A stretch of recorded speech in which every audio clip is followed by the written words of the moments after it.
Hello, bienvenue. Welcome back to Fangirl Follies. Let's talk about Smut again. We're going to talk about Viper, which is the second book in the rock romance series Fallen Angel. It's about this guy who doesn't do feelings, except of course he manages to catch feelings and he just doesn't know how to cope with that. So of course he manages to fuck it all up, and to fix it he goes for the grand romantic gesture. Don't get me started on public declarations of love. They really bother me. For me, a relationship is between the parties involved and their intimacy, not them and the entire world. I hate that moment in books and movies because it just ends with one party feeling obligated. Viper is the middle book in the series, and I've already done a video on the first book, Halo, which I will link down in the description below if you're interested. A middle book in a series is traditionally where you get more of that angst and drama, and this book is no different, at least when it comes to the relationships. But you also don't have that placeholder feeling, like it's just a connecting piece between the beginning and the end.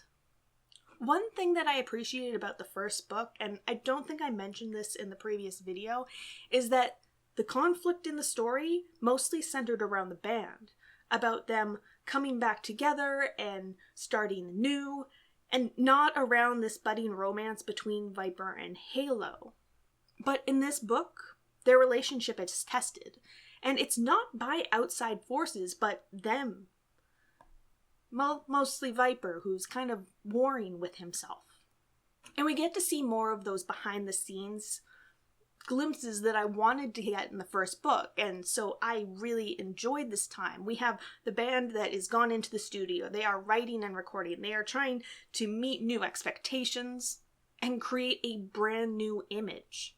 It's nice to see this world from two very different perspectives. We have Viper, who is a veteran of this industry, who is jaded and just so disconnected at this point. He's kind of over it and bored. And then we have Halo, who has stepped into this brand new world that he knows very little about, and he's trying not to drown. Everything for him is new and exciting, and the band is getting to relive that excitement through him. We still haven't met Trent, who is the ex-lead singer of the band, but we are getting a lot more backstory on characters, like where they come from and what has made them who they are today. This even comes with a very uncomfortable meet the parent dinner, and I feel so sorry for Viper's mom because, let's face it, her son is an asshole. What I didn't like, and maybe this is just a little bit nitpicky because it did come down to one scene in particular, is Halo is pushed into something he is extremely uncomfortable with. It actually made me cringe. I almost put down the book because I was so uncomfortable. Most people probably react to this in terms of he just needs a little bit of a confidence boost to try and do something a little sexy. But let's think about it in these terms. Halo is brand new to the scene. He's been thrown into this world with no safety net whatsoever other than maybe his band. So his band should be there for him. He's uncomfortable and he doesn't want to do this shoot, but he's being pressured into it by people he thinks of as superiors, and his bandmate and his lover, and just expectations in general. On the other hand, this is something that is rather prevalent when it comes to the music and Hollywood industry. Young up-and-comers are being pressured into situations that they don't find comfortable, or they don't realize that they have a right to say no. So as much as I respect the choice to include it in the book, I just don't like how it was presented, but that's just me. We do get more glimpses of the band as a whole. It's pretty much boys will be boys in a way that it should be. It's them playing really stupid drinking games while watching a dumb movie, or trying to drown each other in the pool, or just ribbing the shit out of each other. But I do wish we got to see more of the internal band dynamics. I know that this is a romance book, so it does heavily focus on the couple, but it would have been so interesting to get a glimpse of how bringing a brand new person into an already established dynamic would work. The writing still really bothers me. It's not bad. It's just not great. I think it's something about the language and the word choice and the general flow that gets to me. That being said, it's still a super fun read, especially if you're not me and you're looking for something a little exciting. Except maybe the story is a little more internal. We get a lot of telling rather than showing.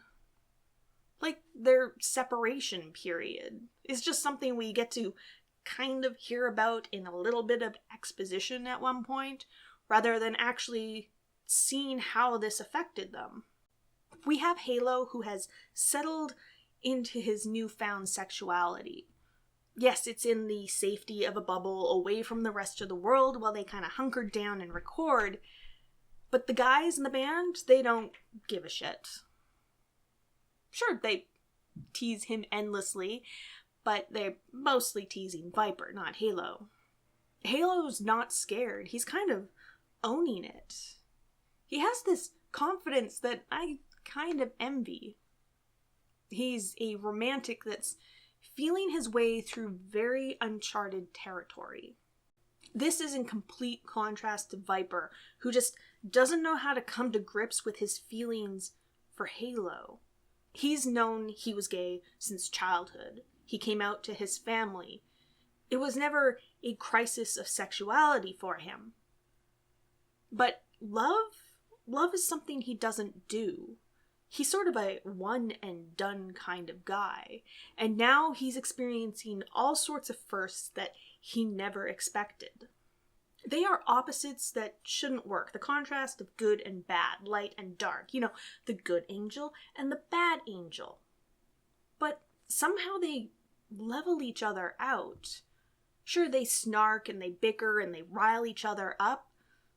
But at the end of the day, they're a dynamic that you want because they just bring comfort. It's returning to the real world where things become a bit more real for them. Halo says that he's not one to hide, but does he come out to his family? It's not really a real relationship, right? So, should he have to? But at the same time, they both seem to be into this so much deeper than either of them ever thought possible. Romance books are interesting. You already know that it's going to be a happy ending, so it's all about the ride in getting there. You want something feel good. You want something fluffy. You want something that's going to make you smile and giggle. This book isn't heavy on plot, but it's enough to keep it interesting. There's just this little bit of danger because if something happens, is the band going to crash and burn? They can pretend all they want, Viper mostly, that this isn't a relationship, but we see you. Remember how I said that the first book ends on a non-ending? It literally ends on the climax. You have all of this build-up, and then it's done. Spent. This book is exactly the same, and it pisses me off. Where the hell is the denouement? Like, I don't need everything neatly wrapped up in a little package, but just that abruptness. It pisses the ever-loving fuck out of me. Is this book smut? Yeah, pretty much. But for me, it's those moments in between that make it worth it.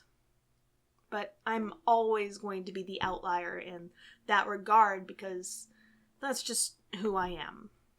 Most people reading this book are going to be all, fuck yeah, this is hot and sexy. And then there's me sitting here going, I don't think that's how that works.